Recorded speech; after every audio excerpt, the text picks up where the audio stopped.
Hello Visit Bees, welcome back again to my channel. Super excited as usual.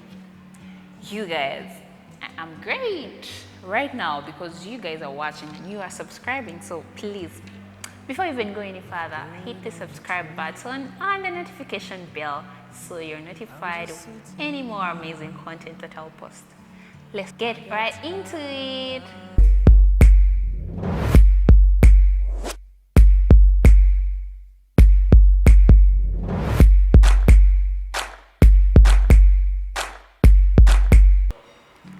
So today I would like to talk about internal communication.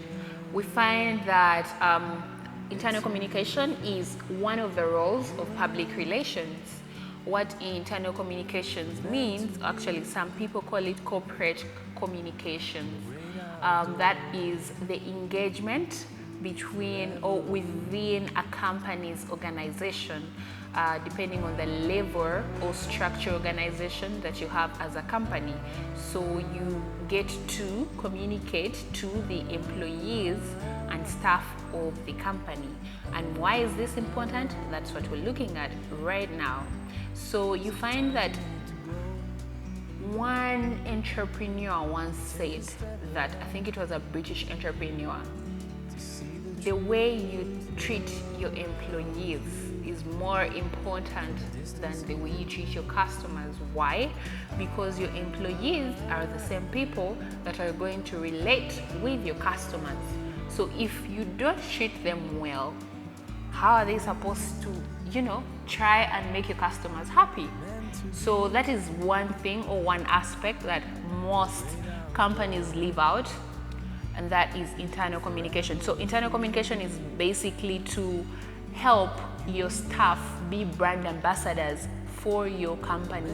So we all know when you are a PR person and you put out content that is supposed to be shared across publics, but you find that you cannot force your employees to share that content on their personal pages, right? You will not find an employee or your boss telling you, you know what, share this on your personal Facebook page and your Twitter page, share my press release and make it known. No, because they have a right not to post if they do not want to. So those are some of the things you do not ask your employees to do, but because they believe in your vision, they believe that the company is doing something great for them as individuals, but for the whole world at large, they will end up posting it out of goodwill.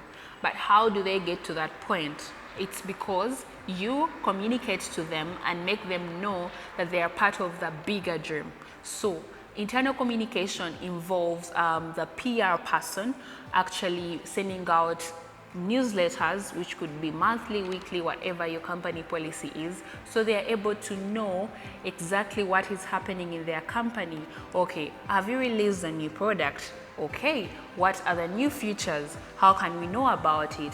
And you try and be very informative in your messaging. So you make sure that your employees or your staff receive like a newsletter and it's very conversational, and you're probably asking them, what's your input about our new features? What do you think can change? Do you think this is changing the world? Or you can engage them more by letting them know if an employee, for example, lost someone over the weekend, or they graduated, or they did, they achieved a milestone. Let all the teams know, because that way it becomes more of a family at work, and it's easier for them to relate to you as a CEO of a company, as a founder of a company, because once something happens in your family, you're in it together.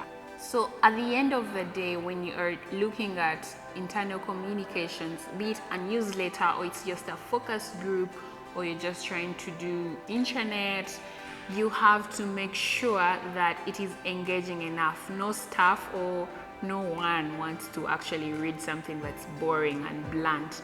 So every time you send out an internal comm and it's not so engaging, people will just not read it. So try and incorporate really fun stuff. It could even be a meme, one of those memes that just make people so alive. So an internal comm is not another white paper you want to read about the company's growth, shares and all that. You get what I mean?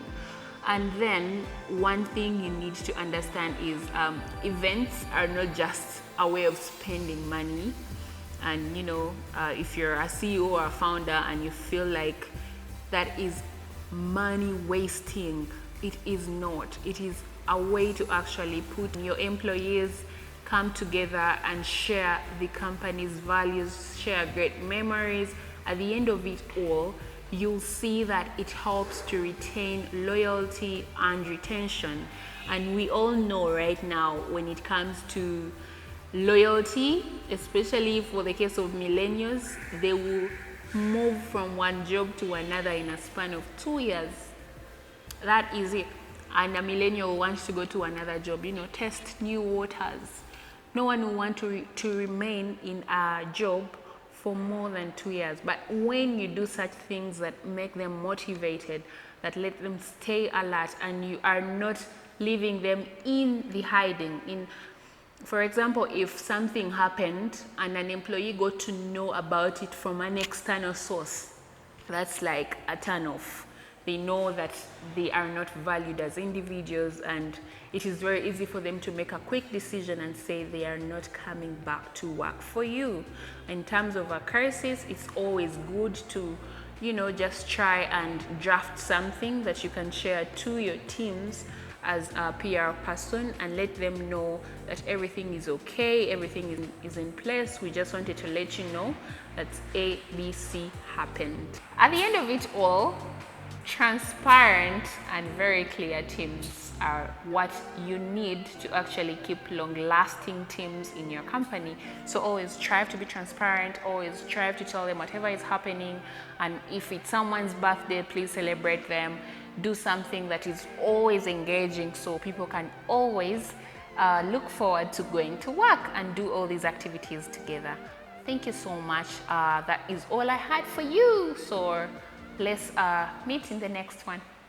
Bye.